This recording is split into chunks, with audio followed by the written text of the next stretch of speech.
আজকের ভর্তাটা একদম যে জীবনে কখনো বেগুন খায় নাই সেই পর্যন্ত কিন্তু বেগুন খাইতে বাধ্য, কারণ ভর্তাটা আমি ওভাবেই বানানো ট্রাই করছি। আপনারাও ট্রাই করতে পারেন। তো ট্রাই করতে হলে কি করতে হবে, পুরো ভিডিওটা দেখতে হবে। তো চলুন আমরা চলে যাই এখন ভর্তা বানানোর প্রসেসে।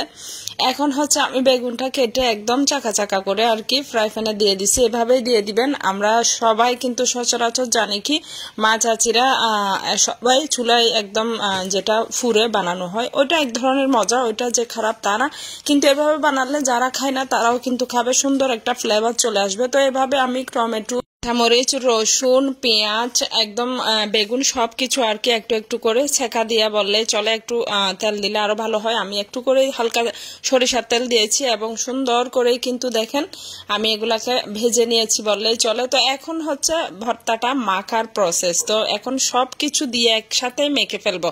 এখানে কিন্তু পেঁয়াজ, রসুন, কাঁচামরিচ, একদম টমেটো সবকিছু আছে, একদম সব মেখে টেকে আমি এখন মরিচটাকে একটু করে করে নিব।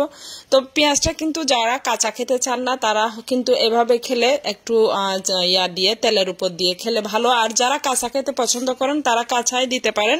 এভাবে কিন্তু অনেক মজা হয়। সেই ক্ষেত্রে আমি ট্রাই করলাম, আপনারা খেয়ে দেখতে পারেন।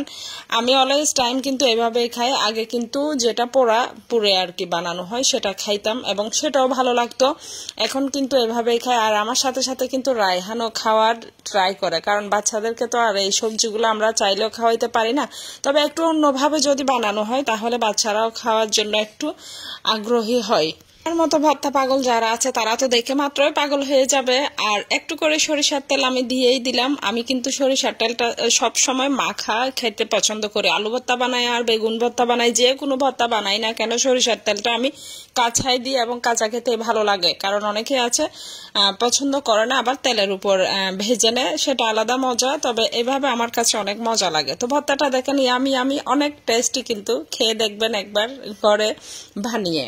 চলে যাব খাওয়ার প্রস্তুতিতে। চলুন তাহলে আমরা খেতে চলে যাই। তো আমি নিয়ে নিচ্ছি বেগুন ভর্তা, আলু ভর্তা আর হচ্ছে একটু শাক আর কি। শাকটা কি শাক কে বলতে পারেন দেখি, কে বলতে পারেন। কেউ বলতে না পারলে আমি বলে দিব। আর একটা চাকা করে বেগুন ভাজি করছি রায়হানের জন্য আর আমার জন্য, কারণ দুইজন মানুষ, এত বেশি কিছু লাগে না, একটু ভর্তা টর্তা দিয়ে খেয়েই ফেলি। কিন্তু বাচ্চাটা আমার খায় না, ওর জন্য আমাকে অনেক করতে হয়।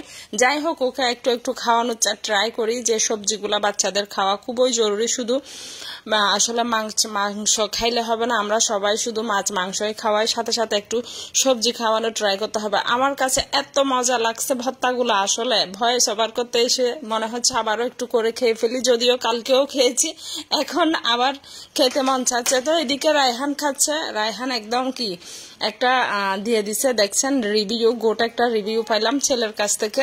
তারা বেগুন খান না তারা এভাবে ট্রাই করবেন। বেগুন ভর্তাটা বিশেষ করে অনেক ভালো লাগবে, যদিও আমার ছেলে খায় না কিন্তু তাকে আমি খাওয়াইছি। তো আপনারাও চাইলে ট্রাই করতে পারেন। ভালো থাকেন, আল্লাহ হাফেজ।